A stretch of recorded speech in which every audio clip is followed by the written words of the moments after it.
حضرت حفصہ رضی اللہ تعالیٰ عنہ آپ نہ رونے لگی. حضرت عمر فاروق اعظم رضی اللہ تعالیٰ عنہ نے فرمایا میری بیٹی کیا تم نے نبی پاک علیہ السلام کا فرمان نہیں سنا کہ جو میت کے پاس روئے گا اس گھر والوں کے رونے کی وجہ سے اللہ تعالیٰ میت کو عذاب دے گا. اب حضرت حفصہ جو ہے وہ خاموش ہو گئی, رونا بند کر دیتی ہیں. اب جو نبی پاک علیہ السلام کا یہ فرمان ہے نا کہ اگر کوئی بندہ فوت ہو جائے اور اس کے گھر والے اس میت پر اگر روتے ہیں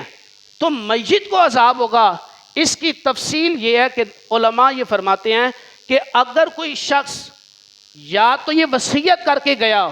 کہ میرے مرنے کے بعد تم نے رونا ہے, پیٹنا ہے, اپنے آپ کو مارنا ہے, بال ایسے بکھیر لینے ہیں, نوحہ کرنا ہے, اگر کوئی وصیت کر کے گیا ہے اور اس کے گھر والے یہ کام کرتے ہیں تو اس میت کو قبر میں عذاب ہوگا. دوسری صورت یہ ہے کہ اگر کوئی شخص اپنی زندگی میں اپنے گھر والوں کو ان چیزوں سے نہیں روکتا,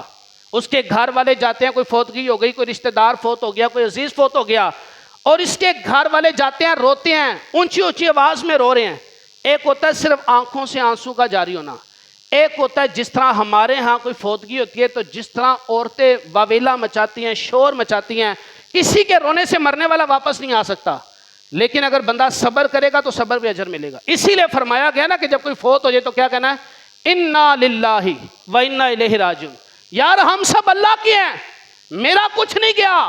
اللہ کی چیز تھی اللہ کے پاس چلی گئی. کسی کی اولاد فوت ہو جائے, کسی کے والدین کوئی فوت ہو جائیں تو کسی کا کچھ نہیں گیا, اللہ کی چیز تھی. انا للہ, بے شک ہم اللہ کے ہیں, اور و انا الیہ راجعون, اور اسی کی طرف لوٹنا ہے. اب دوسری صورت علماء نے یہ فرمائی کہ اگر کسی کے گھر والے روتے ہیں,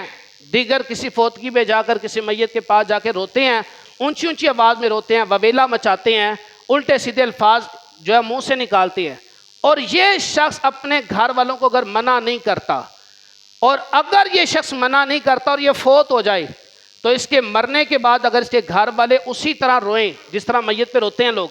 تو اس میت کو عذاب ہوگا کہ اس نے اپنی زندگی میں اپنے گھر والوں کو سمجھایا کیوں نہیں, گھر والوں کو بتایا کیوں نہیں.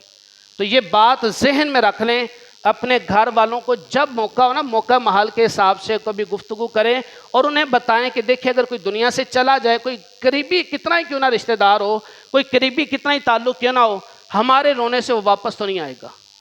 تو ہمارے رونے سے اگر وہ واپس نہیں آئے گا تو ہم روئیں کیوں؟ ہم ہاں ایک فطری طور پر آنکھوں سے آنسو آنا وہ الگ بات ہے, لیکن ایسے ایسے جملے استعمال کرنا کہ اللہ کو اس کی کیا ضرورت تھی, اللہ نے اس پہ ترس نہیں کھایا, ہمارا کیا بنے گا, اللہ نے یہ نہیں کیا, اللہ نے وہ نہیں کیا, اس طرح کے جملے استعمال کرتے ہیں جو اللہ تعالیٰ کی ذات کے لیے استعمال نہیں کرنے چاہیے. اللہ تعالیٰ مجھے آپ کو عمل کرنے کی توفیق عطا فرمائے.